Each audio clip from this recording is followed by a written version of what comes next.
SK하이닉스 주주 여러분 반갑습니다. 오늘 SK하이닉스 흐름은 그냥 많이 올랐다 이렇게만 보고 끝내기에는 너무 아깝습니다. 장 초반부터 230만원대 흐름을 다시 보여주면서 투자자들 분위기를 확실히 바꿔놨죠. 최근에 워낙 크게 흔들렸기 때문에 보유자분들 입장에서는 마음이 편하지 않았을 겁니다. 그런데 오늘은 시장이 다시 말해주는 것 같아요. 아직 반도체 돈은 끝나지 않았다. AI 메모리 주도주는 쉽게 시장에서 빠지지 않는다. 위험자산 선호가 돌아오면 돈은 다시 가장 강한 종목부터 찾는다. 오늘 SK하이닉스가 강하게 움직인 이유도 단순히 종목 하나의 호재 때문만은 아닙니다. 중동 리스크 완화 기대감, 코스피 전체 급등, 기관과 외국인의 매수세, 그리고 반도체 대형주에 다시 돈이 들어오는 흐름이 한꺼번에 맞물린 장이라고 봐야 합니다. 오늘 시장에서 가장 먼저 봐야 할 건 위험 선호가 다시 살아났다는 점입니다. 그동안 시장은 불안했습니다. 중동 리스크가 커지고 유가가 흔들릴 수 있다는 걱정이 나오고 달러와 금리까지 불안하게 움직이면 투자자들은 성장주와 반도체 같은 위험 자산을 먼저 줄이게 됩니다. 특히 SK하이닉스처럼 많이 오른 종목은 시장 전체가 흔들릴 때 차익 실현이 더 강하게 나올 수 있어요. 그런데 오늘은 분위기가 달라졌습니다. 중동 리스크 완화 기대가 커지면서 시장 전체가 다시 위험 자산을 보려고 했고 그 돈이 가장 먼저 코스피 대형주와 반도체로 들어온 겁니다. 이게 중요합니다. 시장이 정말 약하면 좋은 종목도 반등이 약합니다. 그런데 오늘처럼 코스피가 크게 뛰고 반도체 대형주가 시장을 끌어올리는 날에는 단순한 기술적 반등보다 더 크게 봐야 합니다. 돈이 다시 방향을 잡기 시작한 날일 수 있거든요. SK하이닉스가 오늘 강했던 이유는 시장 전체 반등 안에서도 이 종목이 가장 먼저 떠오르는 이름이기 때문입니다. 지금 한국 증시에서 반도체를 다시 본다면 삼성전자와 SK하이닉스를 빼고 말하기 어렵습니다. 그 중에서도 SK하이닉스는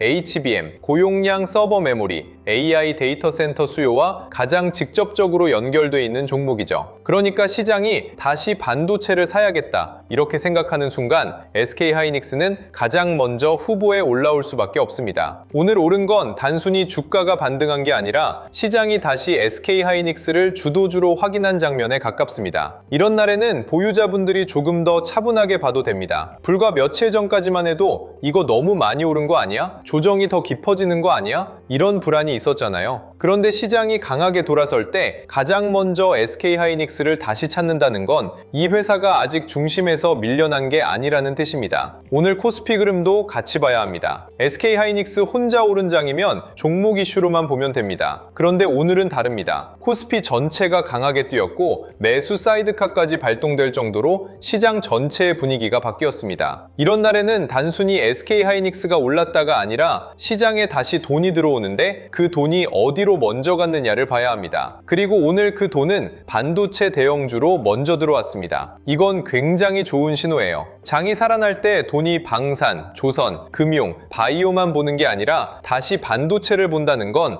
AI 인프라와 메모리 사이클에 대한 기대가 아직 살아있다는 뜻입니다. 특히 기관과 외국인 성격의 매수세가 같이 확인되는 날에는 개인들의 단순 기대감만으로 움직이는 장과 다르게 봐야 합니다. 큰 돈이 다시 들어오는 장인지 확인하는 게 중요합니다. 오늘 SK하이닉스를 보면서 우리가 던져야 할 질문도 바뀌어야 합니다. 이제는 다시 오를까? 이 질문이 아닙니다. 오늘처럼 이미 시장이 반응을 보여준 날에는 질문이 이렇게 바뀌어야 합니다. 얼마나 더 열릴 수 있을까? 시장이 SK하이닉스 목표가를 어디까지 인정해줄까? 이 상승이 하루짜리 반등인지 아니면 다시 주도주로 돌아오는 흐름인지 어떻게 확인해야 할까? 이 질문을 해야 합니다. 특히 230만원대 흐름은 심리적으로도 의미가 있습니다. 물론 가격 숫자 하나만 보고 판단하면 안 됩니다. 하지만 최근 흔들림을 겪은 뒤 다시 강하게 회복하는 모습을 보여줬다는 건 투자자 심리에는 분명히 영향을 줍니다. 아직 끝난 종목이 아니다. 여전히 돈이 들어오면 가장 먼저 반응하는 종목이다. 오늘 시장은 이런 메시지를 보여준 겁니다. 그렇다고 무조건 흥분하면 안 됩니다. 오늘처럼 강하게 오르는 날일수록 오히려 더 차분해야 합니다. 왜냐하면 좋은 종목도 너무 급하게 따라가면 좋은 매수 자리가 아닐 수 있기 때문입니다. 오늘 중요한 건 올랐다는 사실보다 어떤 돈이 들어왔느냐입니다. 개인들만 급하게 따라붙은 건지 기관과 외국인이 같이 들어온 건지 삼성전자와 반도체 대형주가 같이 움직였는지 장비주와 후공정, 전력 인프라까지 돈이 번졌는지 봐야 합니다. 진짜 강한 반등은 주도주 하나만 반짝하고 끝나지 않습니다. 주도주가 먼저 움직이고 그 뒤로 주변 섹터에 돈의 흔적을 남깁니다. SK하이닉스가 강하게 움직인 뒤 한미반도체 같은 장비주, 후공정, 패키징, 전력 인프라까지 같이 움직인다면 그건 단순 반등이 아니라 반도체 주도 흐름이 다시 살아나는 신호가 될 수 있어요. 오늘 상승의 배경에는 AI 메모리 기대도 여전히 깔려 있습니다. SK하이닉스는 지금 단순한 D램 회사로만 평가받는 게 아닙니다. HBM과 고용량 서버 메모리, AI 데이터 센터 수요, 글로벌 AI 인프라 투자와 연결된 회사로 보고 있습니다. 이 차이가 큽니다. 예전에는 메모리 회사가 가격 사이클에 따라 움직이는 경기 민감주처럼 보였죠. D램 가격이 오르면 좋고 재고가 쌓이면 불안하고 서버 수요가 줄면 걱정하는 흐름이었습니다. 그런데 지금은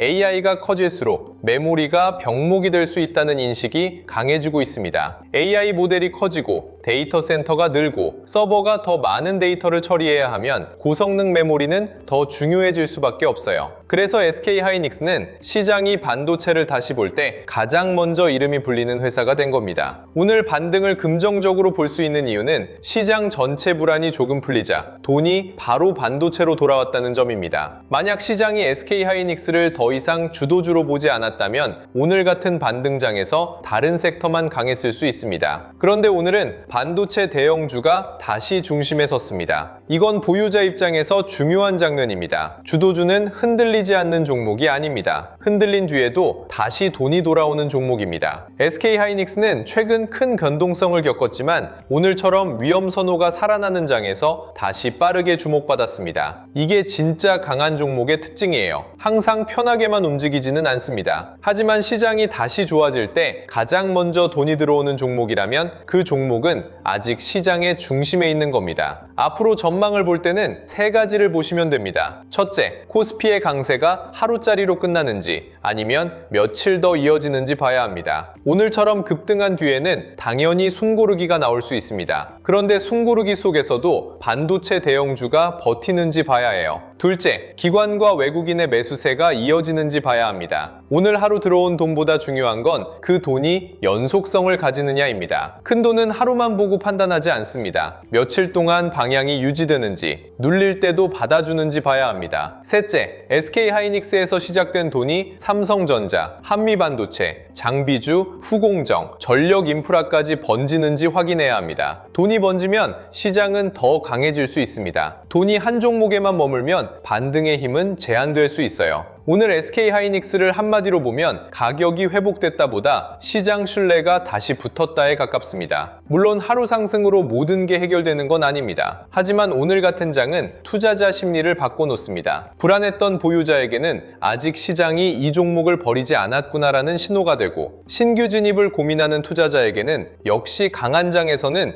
SK하이닉스부터 움직이는구나라는 인식을 줍니다. 그렇기 때문에 오늘은 단순히 급등을 보고 흥분할 날이 아니라 추가 상승의 조건을 정리해야 하는 날입니다. SK하이닉스가 여기서 더 열리려면 반도체 대형주 전체가 같이 살아야 하고 외국인과 기관의 돈이 이어져야 하고 AI 메모리 기대가 실적으로 계속 연결돼야 합니다. 이 조건을 보면서 대응해야 합니다. 그래서 오늘 같은 날은 많이 올랐으니까 끝났다 이렇게 보면 안 됩니다. 이미 시장이 다시 반응을 보여줬다면 이제는 추가 상승의 조건을 봐야 합니다. 중동 리스크 완화 기대가 시장 전체 위험 선호를 살렸고 그 돈이 가장 먼저 반도체 대형주로 들어왔고 SK하이닉스가 230만 원대 흐름을 다시 보여줬다면 이건 단순한 하루짜리 반등 뉴스로만 볼 수 없습니다. 물론 무리하게 따라가면 안 됩니다. 그런데 겁에 질려서 좋은 산업의 중심 종목을 너무 빨리 포기할 필요도 없습니다. 오늘 같은 날은 겁보다 기대를 조금 더 크게 가져도 되는 날입니다. 다만 그 기대를 그냥 감으로 따라가면 안 되고 돈이 어디로 이동하는지 기준을 가지고 봐야 합니다. 그래서 오늘 준비한 자료가 바로 SK하이닉스 이후 다음 돈의 길목을 확인하는 자료예요. 이 자료는 단순히 SK하이닉스가 좋으니까 이것도 사세요 이런 자료가 아닙니다. 오늘처럼 시장 전체 위험 선호가 살아나고 그 돈이 SK하이닉스와 반도체 대형주로 먼저 들어오는 날에는 한국 시장에서 그 돈이 어디로 번질 수 있는지 미리 펼쳐놓고 보는 자료예요. SK하이닉스가 다시 시장의 중심으로 올라오면 그 다음에는 항상 이런 질문이 따라옵니다. 삼성전자도 같이 움직일까? 한미반도체 같은 장비주는 다시 반응할까? 후공정과 패키징 쪽에도 돈이 붙을까? AI 데이터 센터가 커지면 전력 인프라도 같이 갈까?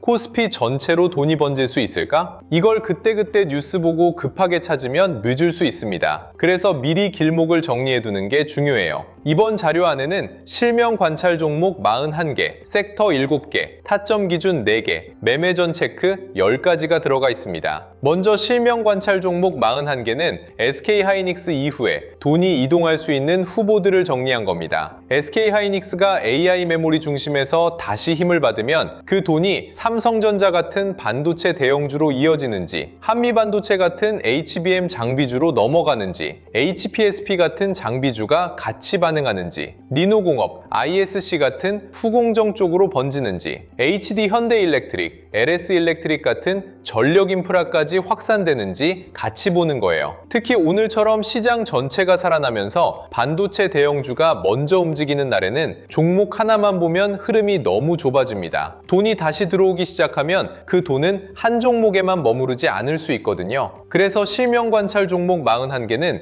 무조건 이 종목을 사라는 뜻이 아니라 반도체로 돌아온 돈이 한국 시장에서 어느 길목으로 지나갈 수 있는지 보는 자료라고 생각하시면 됩니다. 섹터 7개는 그 돈의 확산 경로를 보는 지도에 가깝습니다. 반도체 대형주, 전력 인프라, 반도체 장비 소부장, 후공정 패키징, 증권 금융, 자동차 자율주행, 저평가 대형주, 이렇게 시장에서 돈이 움직일 수 있는 길을 나누어서 보는 겁니다. 오늘 흐름에서 중요한 건 SK하이닉스가 올랐다는 사실 하나가 아니에요. 그 상승이 한국 시장에서 SK하이닉스만 건드리고 끝나는지, 삼성전자와 반도체 대형주로 같이 번지는지, 장비주와 후공정까지 이어지는지, AI 데이터 센터와 연결된 전력 인프라까지 움직이는지 그 확산을 봐야 합니다. 시장이 진짜 다시 살아나는 날에는 좋은 종목 하나만 움직이지 않습니다. 돈이 길을 만들면서 번져요. 그래서 섹터 7개를 같이 봐야 합니다. 타점 기준 4개는 오늘 같은 날 더 필요합니다. 왜냐하면 분위기가 좋아질수록 사람 마음이 더 급해지거든요. 코스피가 크게 오르고 반도체 대형주가 살아나고 SK하이닉스가 강하게 움직이면 지금 안 사면 늦는 거 아니냐는 생각이 들 수 있습니다. 그런데 좋은 흐름이라고 해서 아무 자리에서나 따라가면 안 됩니다. 그래서 돌파, 눌림, 회복, 과열 회피 이 4가지 기준으로 봐야 합니다. 강하게 올라갈 때는 진짜 돈이 붙은 돌파인지 봐야 하고요. 잠깐 눌릴 때는 기준 가격을 지키면서 쉬어가는 건지 봐야 합니다. 흔들린 뒤 다시 올라올 때는 거래대금이 붙는 회복인지 봐야 하고요. 이미 뉴스가 너무 퍼져서 사람들이 뒤늦게 몰리는 자리는 과열인지도 확인해야 합니다. 오늘 같은 날은 기대가 살아나는 만큼 기준도 같이 있어야 합니다. 그리고 매매 전 체크 10가지도 꼭 필요합니다. 오늘처럼 분위기가 좋아지는 날에는 공포보다 기대가 더 커질 수 있습니다. 그런데 기대가 커질 때 오히려 실수가 나올 수 있어요. 내가 지금 급등 분위기 하나만 보고 급하게 들어가는 건 아닌지, SK하이닉스가 강하다는 이유로 가격을 안 보고 있는 건 아닌지, 거래대금이 실제로 붙고 있는지, 기관이나 외국인 성격의 자금이 돌아오는지, 섹터 전체로 돈이 번지는지, 손절이나 비중 축소 기준은 있는지, 분할 진입 계획은 있는지, 내 투자 기간이 단기인지 중장기인지, 나중에 복귀할 수 있는 매매인지 한 번은 체크해야 합니다. 오늘처럼 기대가 살아나는 장에서는 용기도 필요하지만 그보다 먼저 기준이 필요합니다. 기대만 갖고 들어가면 흔들리고 기준을 갖고 보면 기회가 보입니다. 이 자료는 바로 그 기준을 잡기 위한 자료예요. 자료 받아보고 싶으신 분들은 영상 아래 더보기란에 있는 파란색 링크를 확인해 주시면 됩니다. 구독과 좋아요 눌러주시고요. 댓글창에 구독 완료 이렇게 남겨주시면 됩니다. 그 다음 더보기란이나 고정 댓글에 있는 파란색 링크로 들어가시면 자료 신청하실 수 있게 준비해 두겠습니다. 이번에 함께 정리한 자료 제목은 바로 코스피 2만회 시대 돈의 흐름을 읽는 법입니다. 이 자료는 그냥 한 번 보고 끝나는 요약본이 아니라 SK하이닉스 같은 AI 메모리 대형주 이후 시장의 돈이 어디로 움직일 수 있는지 이북 형태로 차근차근 학습할 수 있게 정리해둔 자료예요. 코스피 시대 흐름 정리 자료부터 AI 주식 보조지표 템플릿, 지표 사용 설명서, 시장 모니터링 대시보드, AI 종목 스크리닝 리스트, 투자 체크리스트와 원칙 카드, 섹터 테마 분석 자료, 실전 매매 기록 템플릿까지 함께 정리해드리겠습니다. 그리고 마지막으로 하나만 짧게 말씀드릴게요. 댓글 중에 이런 말씀을 주신 분들이 있었어요. 내용 좋은 건 알겠는데 직장 생활하면서 이걸 매일 다 확인하기는 어렵다. 맞습니다. SK 하이닉스 하나만 봐도 미국 반도체, 엔비디아, AI 인프라, 환율, 금리, 코스피, 삼성전자와 한미반도체 흐름, 장비주와 후공정, 전력 인프라까지 같이 봐야 하잖아요. 이걸 매일 정부 챙기는 건 솔직히 쉽지 않습니다. 그래서 이런 분들을 위해 자료를 조금 더 편하게 확인하실 수 있는 공간도 따로 준비하고 있습니다. 반도체 대형주, 장비 소부장, 후공정 패키징, 전력 인프라, 매매 전 체크리스트, 지표 사용 설명서 같은 자료들을 한 곳에서 보기 쉽게 정리해드리려는 흐름이에요. 다만 오해는 안 하셨으면 좋겠습니다. 매수, 매도 찍어주는 리딩방이 아니고요. 수익을 보장하는 방도 아닙니다. 영상에서 말씀드린 자료와 SK 하이닉스 대응 기준, 반도체 섹터 흐름, 장중 체크 포인트를 조금 더 편하게 모아보실 수 있게 준비하는 자료방에 가깝습니다. 이 부분도 필요하신 분들은 방금 말씀드린 자료 신청과 같은 방식으로 신청해 주시면 됩니다. 구독과 좋아요 눌러주시고 댓글에 구독 완료 남겨주신 다음 설명란이나 고정 댓글에 있는 파란색 링크로 신청해 주시면 자료와 함께 소통방 링크도 순차적으로 안내드리겠습니다. 혼자서 매일 시장을 다 챙기기 어려우셨던 분들은 편하신 방법으로 도움받아 보시면 좋겠습니다. 오늘 영상은 여기서 마치고요. 다음 영상에서는 오늘 살아난 반도체 매수세가 SK 하이닉스, 삼성전자, 한미반도체, 전력인프라, 그리고 코스피 대형주 흐름으로 어디까지 번질 수 있을지 더 자세하게 짚어드리겠습니다. 오늘 SK 하이닉스는 단순히 오른 게 아닙니다. 시장에 다시 돈이 들어올 때 가장 먼저 이름이 불릴 수 있는 종목이라는 걸 다시 보여준 하루였습니다. 다만 기대만 갖고 움직이지 말고 그 기대가 실제 돈의 흐름으로 이어지는지 차분하게 확인하시면 됩니다. 끝까지 시청해주셔서 감사합니다.